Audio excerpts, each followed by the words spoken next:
Добро вечер на сите, драги присутни, што и вечерва дојдовте да бидеме дел од овие случувања, да размислуваме и да зборуваме и за здравјето, но и за духовните потреби. Денес имавме убав, топол ноемврски ден и верувам дека со позитивни мисли го искористивме, односно го поминавме овој ден денешен. Би сакал вечерва да нешто ви подарам. Овде имам 3 прекрасни книги. Меѓутоа, размислував како да дојдат до вас и кој треба да ги добие. Еве ќе поставам едно прашање. Кој од вас, кои сте присутни овде, за време на оваа серија на предавања имаше или ќе има роден ден? Има ли такви? Значи, од 14 до 21, дали некој имаше или ќе има роден ден? Кренете рака. Добро, еден. Има ли уште други? Добро.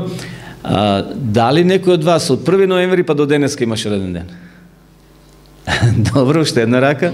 А до крајот на месецот ќе има ли уште такви? И вие имавте?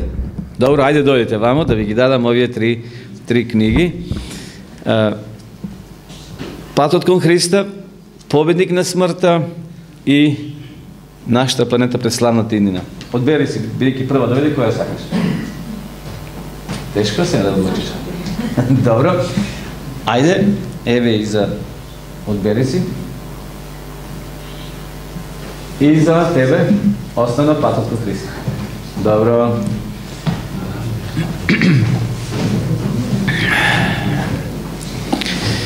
Вечера сме овде собрани со цел да ја откриеме и 8-та алка во овој синџир од 9 предавања. Еве, полека сме веќе на половина пат, се качувавме 1, 2, 3, 4, 5 и полека ќе почнеме да се симнуваме надолу до последното предавање во сабота навечер. Синоќа, вие кои бевте, верувам се сеќавате дека зборувавме за Бог кој зборува со нашиот јазик. И рековме дека Бог ги сака сите луѓе. Бог не прави разлика. Едноставно, Божјата благодат зрачи, како сонцето што зрачи секојдневно. Библијата вели дека сонцето свети и за добрите и за оние другите. Значи, Господ дава дожд и за едните и за другите. Така да, еве, вечерва ќе одиме еден чекор понатаму и ќе проследиме темата Спасител на сите луѓе. Ние досега врз основа на Библијата откривме дека централна фигура или централна личност во Светото писмо и создател на оваа планета е Исус Христос. Тој само не е спасител, туку едноставно може да кажеме оној кој се наоѓа во неволја, тој им помага. И не видовме како израелците патувале низ пустињата кон ветената земја 40 години, Бог ги водил чекор по чекор, им давал вода, им давал сонце, но ќе ги штител од змиите, од непријателите. И рековме дека Бог има решение и за нашите денешни проблеми. Како ќе ја разбереме улогата на Исус Христос почитувани? Еве еден пример на почетокот. Преку овој пример можеби само донекаде ќе ја доближиме Божјата милост, која секојдневно се залага за тебе и за мене. Во Русија на 28 март 2012 година мајорот по име Сергеј Солнечников во војната база во близина на градот Белогорска повел едноставно група на своји војници. Ете, били сме во војска, имаме десетар или некој одговорен и младите војници ги учи како се фрла бомба, како се репетира оружје, како се расклопува, како се склопува и така натаму. Овој човек, овој мајор, Сергеј, имал своја група на војници и ги повел на вежба. Едноставно, вежбале фрлање на бомби. Знаете, постои одредена техника. Не може секој да фрли бомба ако не знае. Значи има осигурач кој треба да се отвори и за неколку секунди мора да се фрли бомбата, инаку ќе биде опасно за самиот војник. Така да, овој мајор ги вежбал своите војници. И така додека дошол ред на еден од војниците, бомбата му паднала од раце, а веќе како се вели, осигурачот веќе бил изваден. Не можел доволно силно да ја фрли што подалеку од групата на војници каде се наоѓале. Се одвивало со брзина на светлост. Уште само неколку секунди и бомбата ќе експлодира и ќе умрат десетини војници. Мајорот Солнечников, без многу размислување, се фрлил со своето тело врз бомбата и со своето тело ја запрел разорната сила на самата бомба. Посхумно, подоцна, му бил доделен медал на херој на Руската Федерација како најголем почит кон војно лице што може да го добие од државата во која се наоѓа. Неверојатно, почитувани, и денеска има луѓе, можеби на прсти ќе ги изброиме, луѓе кои се подготвени за некои други непознати да го дадат својот живот. Такви навистина се ретки, но ова слика за овој мајор нека биде само бледа слика за нашиот Спасител Исус Христос, кој го дал својот живот за тебе и за мене. Додека ги читаме записите во Библијата, може да се запрашаме што има врска тој Христос кој живеел пред 2000 и повеќе години со нас, генерација на луѓе кои живееме во овој 21 век. Наистина, што е тоа? Што не врзува? Што имаме ние врска со Христос кој таму живеел некаде во Палестина и наводно, како некои што велат, наводно го дал својот живот. Меѓутоа, ајде да видиме што вели апостол Павле. Апостол Павле не бил во групата на 12 апостоли. Тој малце подоцна го запознал Христа и станал еден од најголемите апостоли после тие 12 апостоли кои били со Христа.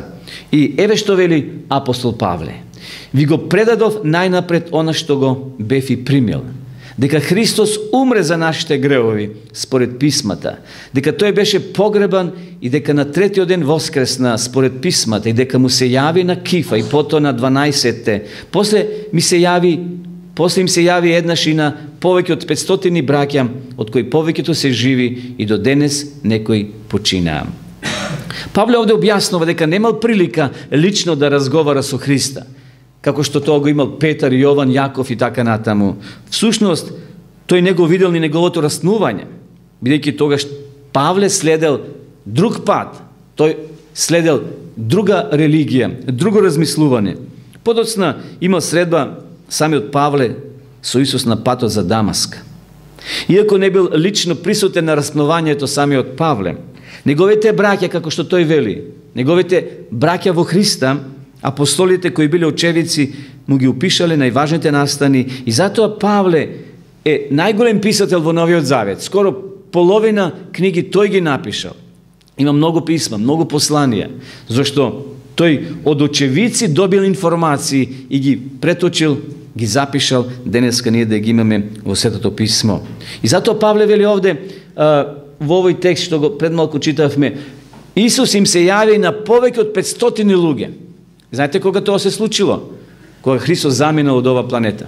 Исус не заминал со Боинг 747 или со хеликоптер или со некои други превозни средства, туку тој се вознел. Тој се вознел во присуство на стотици луѓе кои му мафтале со раката, додека облакот не го зеде, вели, и замина горе на небото. И така ќе дојде Христос, затоа ќе зборуваме при крајот на оваа серија од предавања како ќе изгледа Христовото доаѓање. Меѓутоа, Павле потврдува дека им се јавил и на 500 браќа, од кои повеќето се живи и до денес, а некои почина. Значи, ова е пишувано некаде во првиот век. За време на Павлета тие биле се уште некои живи. Значи, директни сведоци на Павле му пренеле она што го виделе. Еден дождлив ден по магла, еден човек возел многу внимателно автомобил. Тој го возел својот автомобил по магистралниот пат, со прописна брзина. Но еден друг возач од спротивна страна се загледал лево-десно и едноставно сакал да се вклучи на тој магистрален пат и удара бочно, спротивно, значи, на овој човек кој внимавал на самото возење. Овој другиот возел со брзина од 90 км на час. Штом првиот возач кој бил удрен, дошол при себе си, излегол од својот автомобил и истрчал кон другиот автомобил да види дали е добар човекот кој се наоѓа внатре. Никој не бил повреден за среќа. Потоа возачот погледнал околу себе, дали има некој сведок, оној првиот возач, внимателниот. Поред густата магла, Никој не видел што се случило. Но отишол неколку метри подолу и на постојката видел една госпоѓа, една млада жена со мало бебе. И се приближил и ја прашал дали видела што се случи малце погоре. Таа позитивно потврдила. А човекот ја замолил да остане тука додека не дојде сообраќајната полиција да извршат увид, а таа да биде сведок на целиот настан. Жената одмамнала со рака и рекла: "Немојте, Господине, да се лутите што не можам да останам. Детето ми е болно и штом пристигне автобусот, јас ке морам да заминам." Но жената извадила лист хартија и едноставно го дала на човекот својот број во случај ако дојде полиција, таа ќе дојде и ќе биде сведок. Човекот не бил многу расположен и благодарен што жената така постапила, меѓутоа во овој миг, овој разочаран возач климнал со главата на одобрување што жената сепак му дала број, а во своето срце тој си мислел и си верил, посакувал барем 500 луѓе да ја виделе несреќата која би може да ја објаснат на полицијата. И затоа апостол Павле, читавме, овој пример го поврзувам со изјавата на Павле, 500 луѓе се сведоци, не еден, не 5, не 100, 500 луѓе се сведоци кои го испратиле Христа горе на облаците. Всушност, Павле кога пишува за Христа, за неговата смрт, за погребот, за воскресението, тој се повикува на сведоштво на овие луѓе. Павле не измислува нешто од себе си, туку пренесува изјави, вистините и ги пишува на хартија, односно ги пишува во Библијата. И денеска ние можеме 100% да им веруваме на оваа Библија, на овој извештај дека е веродостоен. Навистина, да би ние поверувале, почитувани на овие изјави, едноставно не мора да одеме на Голгота. Никој од нас не бил на Голгота во тоа време. Меѓутоа, многу настани во историјата се случиле, ние не сме биле сведоци, а веруваме. Еве ќе ви спомнам еден. Еве го. Дали веруваме дека постоеше Втора светска војна? Верувате ли дека била?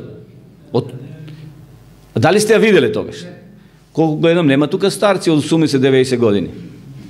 Сите смине генерација малце подолу. Но дали веруваме? Врз основа на што веруваме? Постојат што? Записи.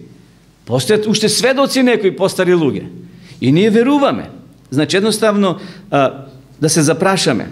Ако победеше Германија во Втората светска војна, дали денеска ние би се вака собирали овде?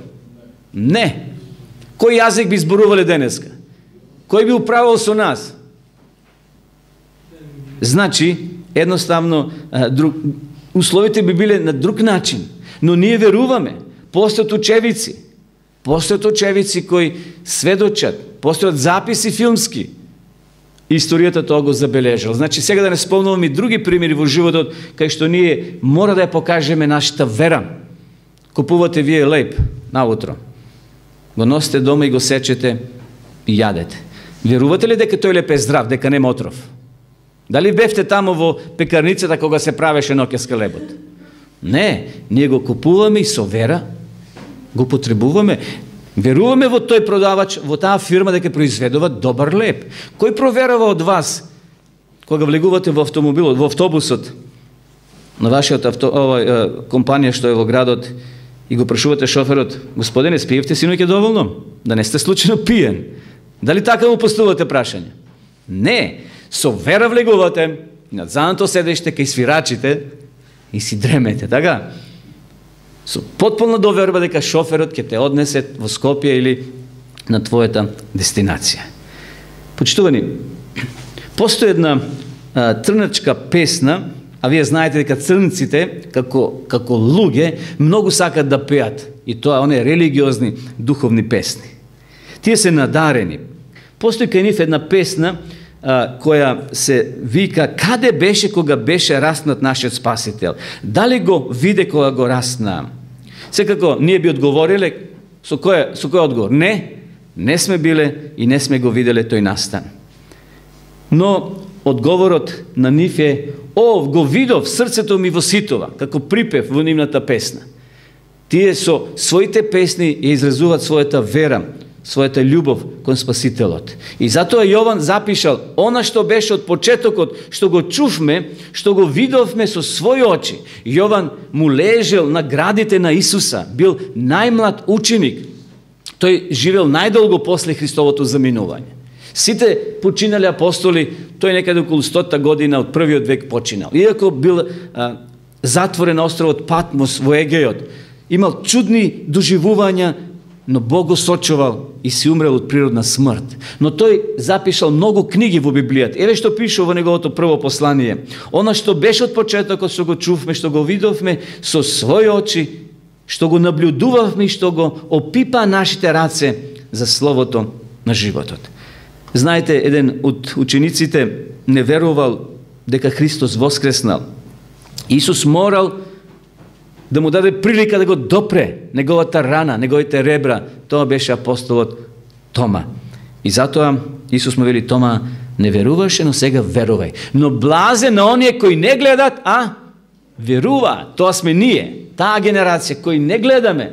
Не сме го виделе тоа раснување, но со очите на нашата вера ние го допираме Христа и го повикуваме во нашиот живот да биде тој водач. Вистина, еве што понатаму Јован вели: вистина, вистина ви велам, кој го слуша словото мое и верува во оној кој ме пратил, има живот вечен и нема да дојде на суд, туку преминал од смрт во живот. Вистина, каква привилегија имаме ние денеска, почитувани. Каква привилегија имаме што со вера можеме да го прифатиме Исуса Христа. Исус не вели да ако веруваме во Него, во Неговите ветувања, тогаш нема да дојдеме на суд. Ние ќе дојдеме на суд, но ќе бидеме оправдани, зашто некој ќе се заложи за нас. Некој ќе рече: овој беше грешник, но се покаја и мојата правда го облече. Мојата крв, условно кажано, го чисти неговиот грев и неговиот живот. Со тоа Исус ни го отвара патот во вечниот живот. Но како денеска многу луѓе се однесуваат кон Христа? Некои со подсмев, некои велат тоа е легенда, некои велат тоа е митска личност, а една група на христијани му се молат, веруваат и го очекуваат неговото второ враќање. Ова слика што ја гледате, еден мисионер посетил едно индијанско племе во Бразил, кои никогаш дотогаш не слушнале за Исуса. Знаете, постојат мисионери, луѓе кои одат во странски мисии и го носат Словото, ја носат Библијата на тие племења, на тие луѓе кои никогаш не знаат за христијанството и за Исуса Христа. И овој човек дошол, бил таму со цел да ги запознае со Библијата. Мисионерот пробал да ми објасни што Исус направил за нив, но тие толку им биле нивната интелигенција, не можеле да разберат што значи вечен живот, како Исус не спасува од гревот и смртната казна. Но еднаш во тоа племе, значи, се појавила епидемија, болест, а мисионерот бил сигурен дека постои лек, а подолу од реката постоела мисионерска станица, еден вид болница каде што може да отидат и да побарат лек. Но луѓето од племето им Тој на луѓето од племето им рекол: се што треба да направите е да ја препливате реката и подолу има куќа, мисионерска станица, таа ќе ви помогне, односно има лекари внатре кои може да ви помогнат. Тамо се наоѓа болница. Јас ќе ви упатам, биете слободни. По главицата дошол со остри зборови му одговорил: реката е опасна, во неа живеат зли духови кои ќе не удават. Затоа ние не го прифаќаме твојот предлог, нема да одиме во болницата. Мисионерот бил разочаран, но сепак бил одлучен да им помогне. Тој им објаснил дека нема потреба од страв, дека во реката нема ништо. И знаете што направил? Тој ги повикал и рекол: дојдете близу до брегот. Тој слегнал долу до брегот, односно ја ставил раката во водата, го измил своето лице и рекол: гледате, се е во ред. Водата не е штетна, не е опасна за живот. Индијанците не се ни подмрднале. Тогаш мисионерот сватил во што е проблемот. Тој самиот скокнал, еве го, скокнал сам во реката. Ја препливал на другата страна и рекол: гледате, ништо не ми е, јас сум жив и здрав. Стасав на другата страна. Дојдете. И тогаш на знак на поглавицата Сите скокнале во водата, ја препливале и стигнале во болницата и таму сите оздравеле. Нешто слично, почитувани, прави Исус Христос. Тој е оној кој е победил смртта и силата на смртта што има над нас. Тој е оној кој носи вечен живот, како овој човек што им имал намера да им помогне, но пречката бил по главицата. Тој имал влијание на нив, на останатите своји луѓе и тие го слушале. Денеска ние кого ќе слушаме? По главицата наречен ѓавол или ќе го слушаме човекот кој ни нуди спасение, Богочовекот Исус Христос, кој дошол на оваа земја и го дал својот живот. Библијата вели кога Исус бил раснат, поред него раснале уште двајца луѓе. Значи, еве ги тие двајца, од левата и од десната страна. Потикнати од настанот, едниот проговорил: Исусе, спомни си за мене кога ќе дојдеш во Твоето царство. А тој му рече, Исус му одговара: навистина ти велам денес, ќе бидеш со мене во рајот. Наистина, каква необична молитва. Необична молитва. Само го делат уште неколку часови од смртта. Двајцата злосторници меѓу себе почнале да се расправаат, да се караат. И едниот вели: ние заслуживме својата казна, но овој човек помеѓу нас, тој е невин. А потоа тој што го бранел Христа, така условно кажано, му се моли на Исусе, вели: Исусе, спомни си за мене кога ќе дојдеш во Твоето царство. А Исус веднаш му одговара. А тој му рече: навистина ти велам денес ќе бидеш со мене во рајот. Исус во овој миг, почитувани, му ветил, не дека зашто има некои велат, ете, веднаш човекот после смрт отишол во рај. Не е точно. Овој човек знаете каде отишол? Во гроб. И овој отишол во гроб. И Исус отишол во гроб. Но Исус воскреснал после 3 дена. А тој се уште е во гроб. И тој. Но Исус му ветува денес: ќе бидеш со мене тогаш, кога повтор пат ќе дојдам и ќе ги воскреснам сите луѓе кои со вера заспале и ќе ве земам да бидете таму каде што сум јас. Наистина, дали ние вечера сме подготвени да му се молиме на Исуса и да кажеме: Исусе, спомни си и за мене. Зашто сме притиснати од искушенија, од неволи, од болести, од грев и од смрт. И денес ако побараме ние прошка, Божјото срце не е така тврдо. Божјото срце е меко, отворено. Пише во една книга по Еремија, во Библијата вели дека Бог не сака, знаете со каква љубов? Со вечна љубов. Љубов која нема граници. Ако денеска побараме прошка, Бог ќе ни вети и ќе добиеме вечен живот. Одиме понатаму и читаме текст од книгата на пророк Исаија. Гледате символично овие раце. На дланките Исус не изрежал. Еве те врезав во своите дланки.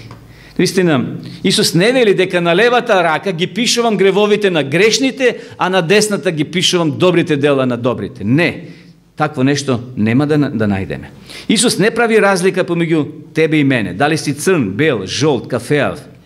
Тој е спасител на сите луѓе. Знаете, постојат некои цркви надпис: за оваа категорија на луѓе нема влез. Тоа е дискриминација. Ние не смееме Христа да го присвоиме само за својата нација. Знаете, во почетокот немало нации. Ние во првите предавања се сеќавате кога зборувавме за создавањето, кој беше во почетокот? Кои луѓе беа? Адам и Ева. После кој се родија? Каин и Авел. Едниот умира, потоа Господ му дава сит. И други деца Адам имал. Читајте во првите глави во Библијата. Меѓутоа, до потопот, луѓето се израсипале и Бог морал да ја измие, сеќавате, рековме, да ја измие земјата. Од Ноe, втората генерација, односно од Сим, Хам и Јафет. И денеска ние водиме потекло токму таа генерација. За Бога не постојат раси и класи. Јазиците се сменети после Вавилонската кула. Читајте во 6-7 глава од првата книга на Мојсија, таму се јазиците сменети. Подоцна настанале граници, иако тие меѓу себе биле браќа, братучеде, овци и така натаму, но да не се карат за имотот, за пасиштата, поставиле жици, поставиле огради, за стоката да не им се меши. Така, на жалост, како генерациите доаѓале, станувале граници, јазично се организирале, станувале групи и еве денеска Ја не знам уште колку има јазици, дијалекти, зашто нон-стоп се тие зголемуваат. Но Исус вели, те врезав во своите дланки. Не се Исус изненадил кога сме се ние родели почитувани. Тој не познава сите нас. Тој не прави разлика. Тој точно знае како ние изгледаме. Тој ни ги организирал нашите гени, нашите очи, дали ќе бидат плави, жолти, кафеави. Кој му дозволил денеска на човекот да се дрзне по пат на медицината и да го менува полот? Кој се дрзнал? Грешниот човек. Кога Бог одредува полот, уште кога ќе се зачне детето. А денеска човекот се изел за право да ги менува половите, што хула врши директно на Господа. Господ ја организирал твојата боја на косата, на очите. Тој точно знае што очекува од нас, бидејќи тој не имал во својот план. Кога не врежал во своите дланки, ја врежал и нашата личност, нашата појава, нашите особини. Точно знае кои сме ние, знае каде одиме и што работиме. Тој точно знае што ни е потребно и ги знае нашите желби и нашите потреби. Постои една песна која со наслов на Голготскиот крст. На Голгота е крст, го гледам сега јас, символ на страдањето поради мојот грев. Јас го сакам тој знак, бидејќи ме подсетува на тој ден кога Бог ме откупил мене. И сега тука е рефренот. Крстот свој го носам сега радосно јас, за на крајот за круна да го дадам. Наистина прекрасни описни зборови кои го пишуваат дејствието, настанот кој се случил во минатото, но и пораката што Христос не ја упатува од Голготскиот крст. Еден познат англиски сликар, Вилијам Холман, 1870 година одлучил да отпатува во Израел. Секој има желба еден ден да отиде во Израел, таа е убава желба и намера. Го посетил Израел, но на крајот одлучил да помине 3 години, знаете каде? Во Назарет. Пошто е познат Назарет? Кој одрасна таму? Кој порасна таму? Исус порасна во Назарет. И му било интересно да го гледа излегувањето, заоѓањето на сонцето, да ги гледа луѓето како работат, да ги научи обичаите на луѓето во Назарет. И затоа останал 3 години. После 3 години насликал уметничко дело со наслов Сенка на смртта. Ево е сликата, може да ја видите, значи ова е негова слика. На сликата се гледа како на крајот на денот Исус се протегнува. Знаете, кога работиме, што правиме на крајот? Ги шириме раците да се малце протегнеме. Еве, таа слика ја нацртал како ја замислил овој господин Вилијам Холман. Но жената која се гледа на сликата веројатно е Марија. Гледате, овде има една жена. Исовата мајка, која него гледа Исуса, бидејќи е свртена со грб кон него, но човекот сакал да ја представи таа гледка во самата слика. Марија нешто препознава во таа сенка. Во сенката се гледа греда на која се обесени столарски алати. Тоа го ви гледате овде некаде позади. Но изгледа како водоравна греда на крст. Гледа зраци на сонце, кое заоѓа сонцето и кои паѓаат на Христовото тело, како да е распнат на крст. Знаете, кога човек ги рашири раците, ќе се протегне, што создава? Каква слика? Крст. Создава крст. Исус свесно го прифатил распнувањето на крст поради тебе и мене. Тоа не било некоја калкулација, па што ќе испадне. Не, Христос свесно, уште горе во вечноста, планот бил направен, стокмен за нашата земја. Во случај ако човекот погреши, ќе се активира тој план и Христос ќе дојде да го жртува својот живот за тебе и за мене. Наистина, каква гледка, каква слика. Исус веќе е погребен, а на брдото на Голгота се уште можеме да ги видиме тие 3 крста. Исус е таму на Голгота. 3 крста. Еве, малце поблиску тој дел левиот што го гледавме, еве таа слика. Значи Исус се протега и всушност тој формира крст. Тој го најавил своето раснување. Иако мајката Марија, уште кога Исус беше посветен во храмот, што му кажа пророкот? Што ќе прободе на незиното срце? Нож, меч. Всушност не буквален меч, туку смртта на Христа ќе биде за секоја мајка и денес ако тоа се случи како нож во срцето. Наистина, Исус Христос го дал својот живот. На таа греда хоризонтална, таму кај што биле раците течело крв.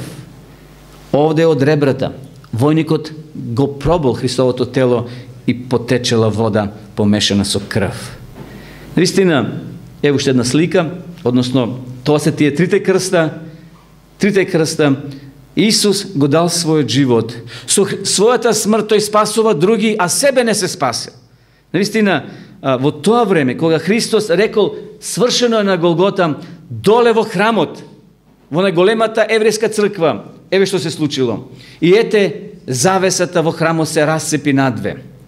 Почитувани, таа завеса го одвојувала едното одделение од другото, наречено светилиште и светиње на светињите. Во вториот дел влегол само првосвештеникот еднаш во годината. Напред во првото одделение влегол во секој ден свештеникот. И тука имало разни ритуали, имало маса со 12 лебови, имало тој седмокраки свечник и така натаму. Тоа се чистело, одржавало, символ дека Бог се грижи со лебовите да ги храни, а таа светлост на тој седмокраки свечник, значи слава, светлост, Бог ги водел чекор по чекор. Нова завеса, сега со Христовата смрт се раздвоила и то одзгора па надолу. Лесно е оддоле па нагоре, но одзгора без човечка рака. Завесата била линија на раздвојување помеѓу светиот Бог и грешните луѓе. Сега веќе нема раздвојување. Сега можеме директно да комуницираме со Бога. Не ни се потребни денеска свештеници за комуникација. Не ни се потребни денеска никакви препораки, пророци и така натаму. Директно клекни, седни или стои, наведни ја главата, крсти ги рацете и упати молитва. И нашата комуникација е веќе воспоставена. Во секое време не ни се потребни посредници. И затоа овде вели, плата за гревот е исплатена. Платата е исплатена. Гревот е веќе ослободен. Овој грев денеска што постои, може да се откупи ако ние се покаеме во Христа. Наистина, кога Исус умрел, знаете што се случило уште на брдото Голгота? Земјотрес. Еве го текстот. И земјата се стресе, и карпите се распукаа, а гробовите се отворија. Дали верувате во ова? Гробовите се отворили. Не сите, одреден број на луѓе воскреснале, станале со Исусовата смрт. Меѓутоа, кога Исус воскреснал, ги повел овие луѓе со себе. Што се случило? Значи, во часот на Христовата на смрт на Голгота, карпите се кршаат, гробовите се отварат. Навистина Бог е сесилен. Гробот на Исус денеска почитувани е празен. Ако одите во Мека, а одат многу луѓе да се поклонат таму пред нивниот водач, ние христијаните нема каде да одиме да се клањаме, зашто нашиот водач е горе. Наше е само да се молиме било каде, зашто Христос е присутен со својот дух и овде, и дома, и на улица, и на твоето работно место. Гробот на вистина денес е празен. Ако го посетите денеска гробот на Исуса Христа, таму пишува, тој не е овде, бидејќи, што? Воскресна. Ако имате можност, навистина, да го посетиме гробот на Исуса Христа, нема да бидеме равнодушни секако, зашто тој гроб упатува порака дека постои живот. Во тој гроб сигурно ќе ви паднат на памет зборовите на духовна црнечка песна што ја спомнавме на почетокот. Дали си го видел Исуса воскреснатиот? О, го видов, срцето ми се тресе. Денеска сите ние, како христијани, почитувани, го очекуваме Исуса Христа. Тој ќе дојде. Може би некој вела тоа е приказка за мали деца. Но јас ви велам, подобро да веруваме, нема ништо да изгубиме, но уште повеќе ќе добиеме. Наистина, празен гроб. Еве што читаме во Библијата. Тогаш ангелот проговори и им рече на жените: вие не бојте се, зашто знам дека го барате распнатиот Исус. Го нема тука, зашто воскресна. Како што рече, дојдете и видете го местото каде што лежеше. Исус им вели на оние кои веруваат во неговите зборови дека нема да пропаднат, нема да умрат вечно. Да, истото тоа ни го порачува и вечерва Исус Христос. Се случува секојдневно смрт и ние ги губиме нашите мили и драги. Но Библијата вели дека ова смрт е со временски карактер. Еден ден ќе дојде крајот. Но постои втора смрт. Втора смрт од која нема будење, таа вечна. И затоа првата смрт Библијата ја нарекува сон. Исус е жив, почитувани. Тој, иако беше затворен со овој камен, и римската власт поставила истражари војници, но кога дошол ангел Гаврило, не постоеле војска или гарда која можела да го спречи Исусовото воскресение. И кога жените дошле по својот обичај да донесат мириси и да го посетат, го виделе каменот тргнат и малку се возбудиле. А тука од нивната страна, од десната страна се појавил ангел во облик на човек и им вели: жени, што го барате живиот меѓу мртвите? Но сега Христос воскресна, Павле вели, од мртвите, како првенец на оние кои умреле. Затоа се вели: издигајќи се на височина, поведе робје, им даде дарови на луѓето. Навистина, Исус, почитувани, воскресна. Тој со себе понел луѓе. Кои се тие луѓе? Во претходниот текст што читавме, кои воскреснале, таа група што воскреснале, Исус како првенци ги повел горе од мртвите, христијани кои починале со вера. Значи, Исус Христос денеска е горе на небото. Овие луѓе го представуваат тебе и мене, човештвото, дека еден ден и ние, односно нашите мили драги кои се починати, ќе воскреснат и повторно ќе бидат заедно. И што се случило? Марија, една Исусова пријателка, кај што Исус често пати одел во домот на Лазара, тие биле пријатели.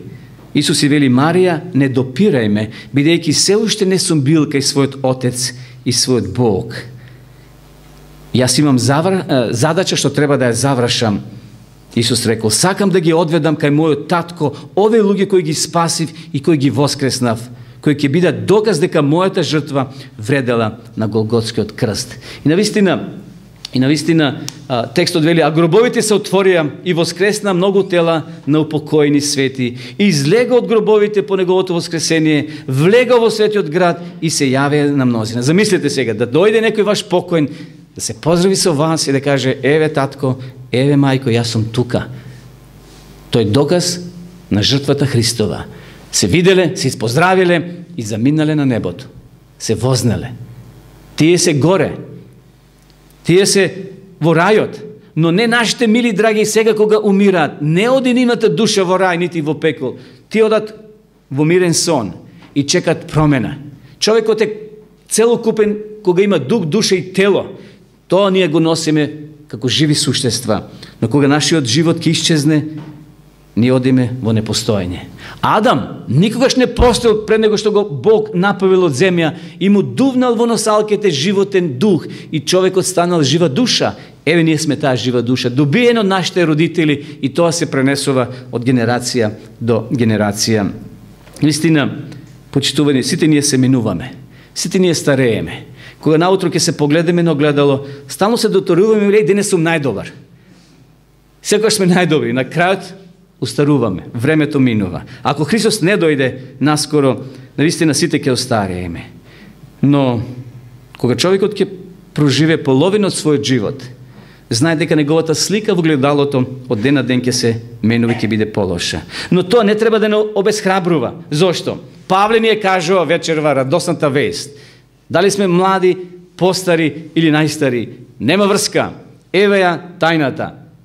Не ќе умреме сите, но сите ќе се измениме во еден миг, во миг на окото, при гласност на последната труба. Имено трубата ќе затруби, мртвите ќе воскресат нераспадливи, а ние ќе се измениме. Интересно, Павле се ставил во групата на живите, бидејќи тој бил жив кога тоа го пишувал. Павле вели: ние ќе се измениме во миг на око. Павле немал друга изјава или споредба, сакајќи да го прикаже мигот на воскресение, и тој мисли дека кога ќе се затвори окото, тој е најбрзо. Денеска имаме штоперици, се мери времето на друг модерен начин. Значи, она што е најкратко, тоа ќе се случи. Ќе се измениме ние во тело, во младоста. Ќе се измениме во бесмртно тело. А покојните во Христа, вели Библијата, ќе воскреснат најнапред. И потоа ние живите, Павле вели, ќе бидеме земени на облаците. Почитувани, второто Христо доаѓање ќе го дочекаме живи. За една група. Или ќе бидеме погребани на градските гробишта. Тоа всушност целта не аменува. Немој да се плашиме. Кој е во Христа, вели Библијата, тој ново создание. Сите ќе се промениме, ќе се преобразиме, бидејќи Бог сака да не врати во првобитната состојба, во која човекот бил во Едемската градина, читавме пред некоја вечер. Убави, млади, но гревот е тој кој денеска не притиска да старееме, да боледуваме, да се нервираме, да бидеме под стрес и на крајот да умреме. Но размислувајте за она големо фамилиарно соединување, кога повторно ќе ги прегрнеме нашите мили драги, нашите родители, нашите деца и сите ние кои сме ги изгубили нашите мили драги. Тогаш Павле, еве што вели. Павле вели овде дека ќе се измениме нераспадливи. Да, тешка е смртта. Кога некој од нас ќе добие телеграма дека некој наш мили драг заспал или починал, или комши или пријател од градот или од селото, наистина тоа е тажна вест. Сигурно сте слушнале за пустинската бура. 1991 година се случи на заливска војна. Сеќавате? Не е така одамна. Таа војна беше судир помеѓу Ирак и силите од 30 држави предводени од Соединетите Американски држави. Таа војна е позната уште и под името Пустинска бура. Воведот на војната беше инвазијата на Ирак на Кувајт на 2 август 1990 година. Поради наводно нелегално црпење на нафта од изворите на ирачките извори близо до границата на Кувајт. Ете, нашле причина да завојуват. И навистина тука биле 30 држави од Европа и Америка предводени со цел да се спречи, но понекогаш знаеме и тие што сакат која цел имат. Според ова операција, Пустинската бура била опасна. Многу војници од Америка биле мобилизирани и спратени на Блискиот Исток. А во Америка една мајка, чии дете било таму во таа заливска војна, тажела, размислувала како е нејзиниот син. Еден ден телефонот задзвонил во нејзиниот стан. Се јавил висок човек, одликован чиновник на американската војска. Господјо, дали сте вие таа и таа? Да, јас сум. Господјо, жал ми е што морам да ви соопштам една тажна вест. Вашиот син херојски загина во операцијата на Пустинската бура. Примете го моето искрено сочувство. Војската на Соединетите Американски држави ќе ги сноси трошоците за погребот и тој ќе биде погребан со најголеми војни почести. Ова мајка преживела шок, како и секоја друга мајка, кога би слушнала таква вест за незиното дете. Замислете како му е тешко на родителот кога таа ќе го гледа своето дете и синот или ќерката ќе умре пред него. Тоа се тешки трауми за родителите. После 3 дена истиот тој телефон повторно задзвонил. Кога жената се јавила, го слушнала гласот: "Мајко, жив сум!" Замислите, пред 3 дена добива вест дека синот е покоен. Предпоставените, продолжил синот, направиле грешка и ти јавиле дека сум загинал. Всушност загинал мојот пријател, а не јас. Јас сум жив. Веќе денеска ќе се качам на првиот авион и ќе се видиме, мамо.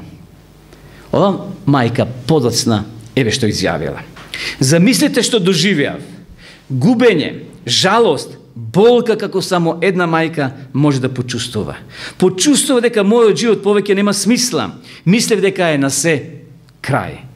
Кога само после 3 дена ми се јави синот, прво помислив дека некој си игра со мене мајтап. Помислив дека е тоа само една голема шала. Но тогаш сватив дека навистина синот ми е жив.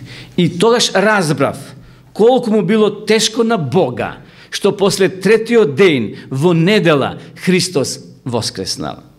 Навистина, почитувани, драги мои пријатели, Христос е жив. Тоа го потврдуваат милиони страници, напишани мимо Библијата, а и самата Библија тоа го потврдува. И денеска на сите тој Исус ни е многу поблизу. Од тој настан се поминале 2000 години. Христос е пред вратата, само што не дошол. А кога ќе дојде, никој не го знае, ниту Библијата ни да открива. Но Исуса го интересира твоето срце и моето. Дали е подготвено тоа срце за прием на Христа, за прием на Бога? Еве што ни порачува вечерва Исус Христос. Еве стојам на вратата и чукам. Ако некој го чуе мојот глас и ја отвори вратата, ќе влезам при него и ќе вечерам со него и тој со мене. Христос се надева дека се уште ќе го слушнеме ние неговото чукање. Иако нашите уши духовни понекогаш се оттапени од проблеми, од болести, од стресови, од грев. Но вечерва Христос ти нуди лек да ги отвори твоите уши, односно твоето срце и да тој влезе внатре. Погледнете ова фотографија. Нема овде брава, рачка на бравата. Нема квака. Кваката од каде? Рачката. Однатре. Јас и ти треба да отвориме за тој Исус да влезе кај нас. Професорите кои предават херменаутика, а тоа е наука за правилно тумачење на Светото писмо, зборуваат дека во Блискиот Исток, во местото каде што Исус одраснал и пораснал, мора да ги разбереме историските околности на Стариот Завет, ако сакаме да ја разбереме Библијата. И затоа ние често пати велиме зарем е можно. Да, таму се такви обичаи и тоа е преточено во животот на Исуса Христа. И затоа добро да ги знаеме и тие работи. Например, просечна фамилиарна куќа во Израел имала само една врата или два прозора. Куќите биле згоро равни озгора. Немале кров како нашите овде во Европа. Во задниот дел на куќите биле сместени животните. Значи, таму се чувале животните, а членовите на семејството спиеле на другиот или во другиот дел од куќата, збиени едни поред други, како што би рекле сардина во конзерва. Нам денеска можеби тоа е тешко ни да го разбереме, како се чувствувале старите израелци кога некој ќе почука на нивната врата. Денеска кај нас звоно има, па некои камери поставуваат, па видеокамери, па се наблюдуваат кој стои пред врата. Меѓутоа, замислете ги тие израелци кога некој ќе почука на нивната врата. Требало да поминат еден преку друг. Преку животните тука биле. Тоа било, значи, сиромашни живееле под овие услови. И вистина, еве што пишува во Библијата. Одиме на следниот текст, односно на следната мисла. Ова слика ви е позната. Чија е ова слика? На Обединетите нации. Ова слика е токму направена со цел да ни покаже Исус и таму тропа. Исус и таму чука. Чука со љубов и на вратите на нашите срца. Дали знаете дека таа зграда е потполно климатизирана и дека нема ниту еден прозор за отварање? Зошто погледнете каква е висина. И не може да се отвори. Но гледате Исус колко е упорен. Тој понатаму чука на вратата на Обединетите нации да донесе мир. А дали Обединетите нации носат мир? Не би се сложил целост. Тие покушаваат, но не зависи само од нив мирот, туку од некои други сили. Но Исус тропа, Исус чука на вратите на сите народи, племиња, генерации и луѓе. Со љубов чука на прозорците на нашите чувства, со својата мудрост чука на нашиот ум, со својата сила чука на прозорецот на нашата совест, со своите ветувања чука на вратата на нашата надеж. Како прекрасен пријател имаме ние, спасител на сите луѓе. Како ние вечерва ќе одговориме, почитувани? Како ќе одговориме на понудата на вечниот живот? Постојат две можности, ништо повеќе. Нема трета, ќе размислам, или трета опција, што би се рекло. Не. Или ќе отвориме, или ќе го одбиеме. Зависи, значи, од нас. Но прашање вечерва вакво големо. До кога Исус ќе чука? Што мислите, вечно? Па ние рековме старееме. Еве, се гледаме. Со некој се познаваме подолго, пред 10-15. Некој вели ти побелела косата. Па нормално, старееме. Тоа е знак на старост, така? Сите ние старееме. Меѓутоа, до кога вратата на нашето срце ќе биде, почитувани, затворена? Со неколку брави. Знаете, луѓе да се заштитат стават неколку брави. Но таа врата има квака само однатре. Ти си тој со твојата слободна волја. Важен фактор, дали ќе отвориш или не. Христос со мало движење, со малиот прст може да ја скрши веднаш и да влезе, но тоа не е негова цел. Тој тоа не го прави. Тој чека доброволно ние тоа да го направиме. Исус трпливо ќе чука, додека не му отвориме, но од нас зависи. Исус со исчекување чека на нас, се додека дефинитивно не ја заклучиме пред Него. И ако тоа го сториме, тој ќе се повлече. Но тој ќе чука додека сме живи, додека срцето ни чука, додека очите ни се отворени, тој нема да не остави. Тој до крајот ќе биде со нас. Наистина, превршуваме и со ова вечерашно предавање. Крајот еден пример. Професор по веронаука во едно училиште ги повикал своите ученици на завршно предавање. Знаете, тоа го прават учителите, завршно предавање. Учениците сакале да доаѓат на неговите предавања, тој предавал веронаука, бидејќи во 21 век Библијата, знаете, не е баш така популарна кај сите. Зато професорот одлучил на крајот од нивното дружење да им ја представи главната поента на Евангелијата. А со овој пример верувам дека и ние вечерва тоа ќе го разбереме. Пред да го одржи часот, во одделението го повикал најдобриот фудбалер во класот. Значи најдоброто момче кое било во тековната година. Пред да го одржи часот, го повикал тоа момче и се нашол во просторијата. Тој бил добар фудбалер, добар ученик, но и добар христијанин. Го запрашал: сине, кога во фудбалот ќе го промашиш голот, што следи како казна? Професорот го прашува момчето. А ученикот рекол: професоре, тогаш треба да направам 10 склекови. Колку склекови можеш да направиш? Повторно го прашал професорот. Па 200. А како тренинг секоја вечер дома правам 200 склекови. А дали можеш да направиш, сине, 300 склекови? Го запрашал професорот. Се уште не сум пробал, но најверојатно би можел. Подготви се за следниот час. И на следниот час повторно дошле сите ученици и ова момче. Професорот на масата ставил една кифла. Гледате кифлата. Голема кифла, полна со крем, кој не само една, цела кутија имало кифли, но на масата ставил една како визуелно да децата гледаат кифлата. Потоа им рекол: дами и господа, денеска ќе ја демонстрираме суштината на Евангелието. Го повикал најдобриот фудбалер и му рекол: сине, дали ќе направиш? Односно први прашал кој сака кифла и се јавило првото дете од првата редица. Сакам, професоре. И потоа се свртил кон фудбалерот и му рекол: ајде, сине, направи 10 склекови за твој другар. И момчето за час направил 10 склекови и му рекол: повели учителот, земја кифлата, твоја е. И така, еден по еден, сите кревале рака, а момчето правило скоро 150 склекови. Значи, многу деца дошле и зеле кифла благодарение на кого? На склековите што ги правило момчето за нив. И така, примерот вели дека дошол 22-иот ученик во класот. Тој одбил крофната, бидејќи знаел дека со тоа ќе го оптерети својот другар да прави склекови, а детето веќе било испотено, зашто правило многу склекови за своите другарчиња. Професорот рекол: сине, направи уште 10 склекови, за да можам да ја ставам ова кифла пред твојот другар. Или крофна. Фудбалерот направи уште 10 склекови.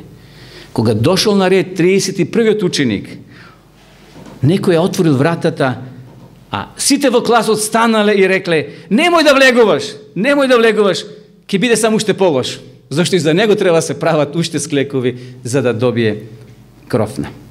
Но посетителот рекол: јас сакам кифла. Момчето морало да прави склекови и за оној кој влегол. Фудбалерот направил вкупно 350 склекови, но најпосле не можел да се подигне од подот.